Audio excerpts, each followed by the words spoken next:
Multiple outlets, including the Associated Press, waited until the late morning to declare a winner in the Wisconsin Senate race between Republican incumbent Ron Johnson and Democratic Lieutenant Governor Mandela Barnes.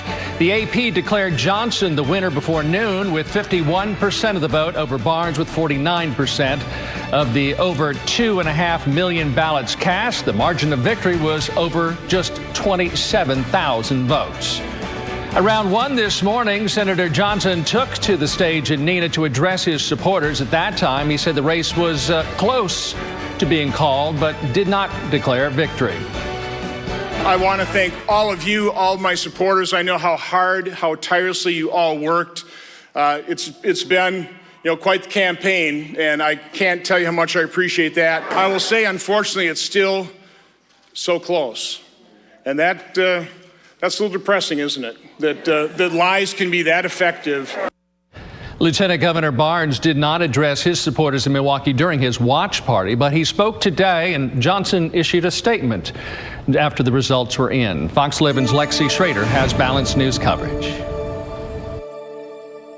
A different scene Wednesday from the night before, where Senator Ron Johnson held his watch party for the U.S. Senate race.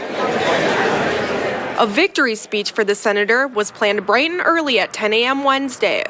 But after Fox 11 reached out to his campaign to confirm, Johnson's campaign said it was canceled. I just want to give you guys the sense that this race is over.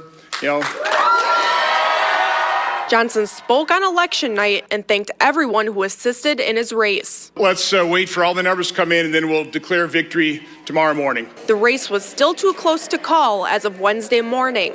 In an email statement, Johnson said the corporate media is refusing to call a race that is over. There is no path mathematically for Lieutenant Governor Barnes to overcome his 27,374 vote deficit. This race is over. And I did have a chance to talk to Senator Johnson, reminding him that every single person in this state deserves a chance to achieve their dreams.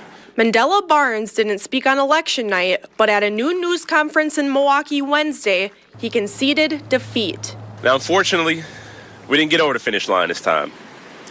But I know that this movement has meant so much to all of us, where just because we didn't get across the finish line, that does not mean it's over.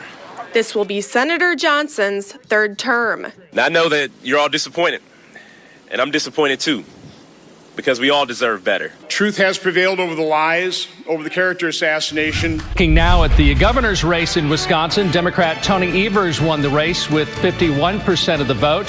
His Republican challenger, Tim Michels, received 48%. Evers is now looking ahead to his next term as governor. Fox 11's Ben Krumholtz followed Evers last night. We also have balanced reaction from Michels. Nearly 5 hours after the polls closed and the doors opened at the Orpheum Theater for Governor Tony Evers supporters, they heard what they were waiting for, that Tim Michels had conceded and Evers will serve his second term as Wisconsin's governor. I'm incredibly proud to be the 46th governor of the state of Wisconsin. And I'm jazzed as hell to tell you that on January 3rd, 2023, I will still be the 46th governor of the great state of Wisconsin. Evers credited his re-election to keeping an original campaign promise that he wouldn't make promises he could not keep. That's who I am, folks, and that's what I've always been. Some people call it boring, but you know what, Wisconsin? As it turns out, boring wins.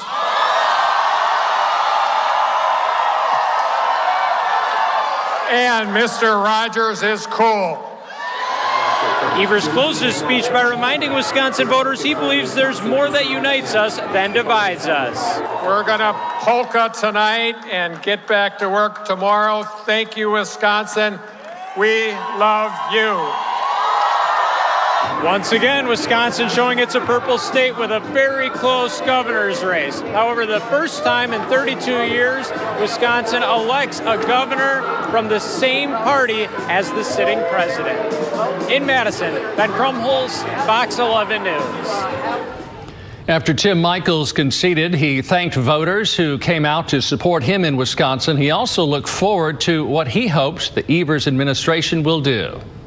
Unfortunately, the math doesn't add up. I just called Governor Evers and conceded. I wish the Evers family well. We love this state with all our hearts. I hope that some of the problems that were identified will be taken very seriously by the Evers administration. Let's not be in denial. MPS is broken. We need to back law enforcement, and things need to be happening. Taking a closer look at how the race for Wisconsin governor turned out overall, it looks like Tim Michels received more of the rural votes. As you can see here, we're in the red. Many of the counties there in the rural part of the state went for Michels, while the urban portions of Milwaukee County and Dane County and those areas went for the governor in this case. Much of northeast Wisconsin supported Michels, as you can see here, but Door County actually went for Evers at a close 152 to 47%. But once again, here in Brown County, 51% for Michels. Michels also did well, 53% in Outagamie County, a little better there. And in Winnebago County, it was somewhat of a tie here, 49, almost 50% to 49% there. But once again, it was Evers with the big win in Milwaukee, 71%. We saw that, of course, in the Senate race as well for Mandela Barnes, and in Dane County, 78% for Tony Evers there. Those were the big counties where they received enough votes to really kind of move ahead in this race. Greenbay closed its polls, and City Clerk Celestine Jeffries says the night was one word, and that's exhilarating. But overall, Greenbay voters say Election Day went pretty smooth. Voters could be seen lined up throughout the day Tuesday as polls opened bright and early at 7 a.m. There have been several complaints on how Greenbay has handled elections since 2020. But despite concerns, City Clerk Celestine Jeffries says this midterm election could have a better turnout than most. It might even rival a presidential. We'll see. I've been the clerk since January 2021. And so we've been working really hard on improving our processes. And I feel like now in November, it's beginning to bear fruit. In Greenbay, voters cast their ballots at the 27 polling stations across the city, including Dorothy Metz. So I moved here for college in 2016, and I've just never left. She says this is her third time voting.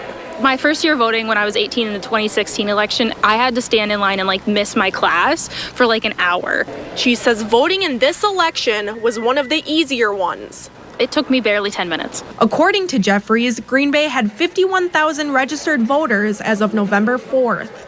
But that number went up Tuesday. 3 locations ran out of registration forms. So that's quite a showing. One complaint received Tuesday was that someone saw another person vote without an ID. They voted without an ID. I'll address that when we reconcile the poll books.